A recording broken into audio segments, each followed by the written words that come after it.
The Bad Batch continues to surprise me every week. The sixth episode, Decommissioned, was exciting and funny with a dash of impending doom. We kick everything off on Ord Mantell at Sid's, and I'm glad the Batch has kind of a home base now that isn't the ship. Omega is practicing with her new bow, and she is noticeably not great at it.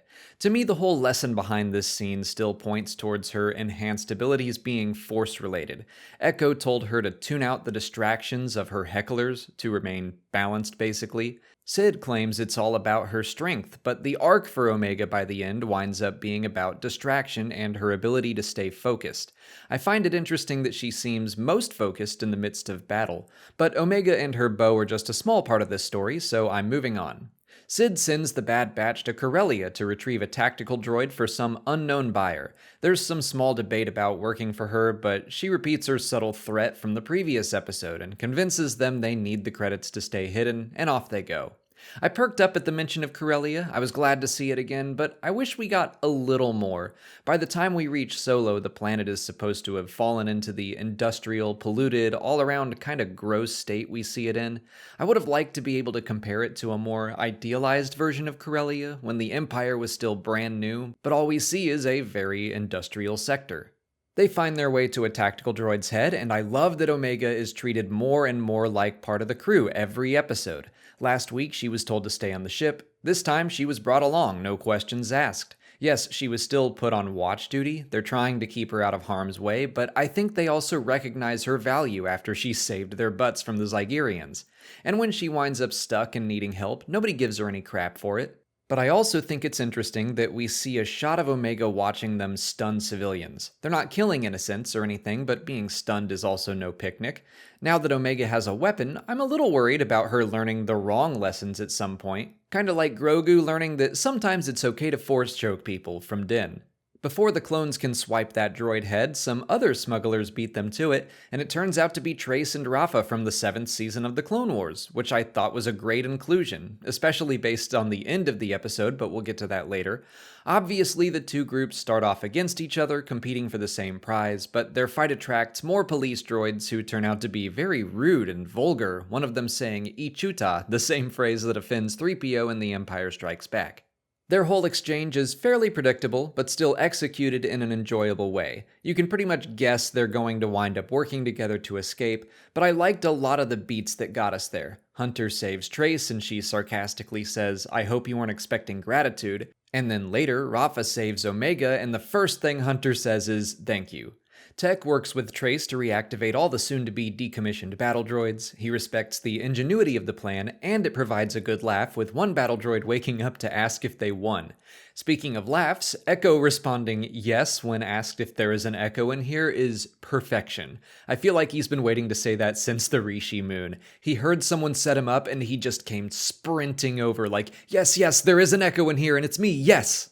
But for the opposite of laughs, let's talk about Wrecker. He hits his head again, and at first I laughed because I thought it was just going to be a running joke, but then it is not a joke and he starts to slip into Order 66 mode. Just a little bit, but enough to confirm that's definitely where his headaches are headed.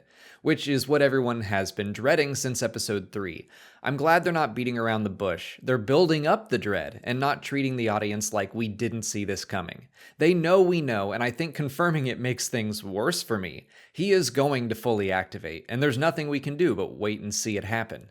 He's going to turn into a mindless, good soldiers follow orders clone, and I think that little bit of revelation was very purposeful for this episode. When the droids wake back up and are ordered to fire on other droids, they shrug and say, "Orders are orders," and then they start blasting. They turn on their own, just like the clones did. The Bad Batch mentions that they never thought they'd be fighting on the same side as droids, but clones really aren't all that different from the droids, especially with Order 66 activated.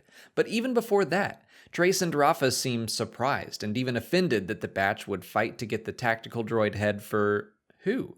Some unknown buyer. They didn't think to ask. They just did what they did to survive. They followed orders. Hunter points out that sometimes things were simpler just being a soldier when that's all you had to worry about. But things are changing, and they really need to question their orders now that they're coming from someone like Sid. This plays into some of the themes explored last week. When you're a mercenary, you're going to run into some questionable jobs and decisions. Sure, you need the credits, but you don't want to lose your soul to get them. In the end, Hunter does make the right decision, providing Trace and Rafa with a copy of the tactical droid data to give to their employer, who they claim is fighting the Empire to make the galaxy a safer place. And we end the episode with them contacting that employer, but they are kept anonymous. They say the person they call is male. I'm gonna guess it's Bail Organa with that over-the-shoulder tunic. But I absolutely think whoever it is working with Ahsoka, because Trace and Rafa are in possession of R7, which looks like one of the same droids from the Siege of Mandalore arc. It could also maybe be Rex or Saw Gerrera, but I'll explore all those options in another video of its own.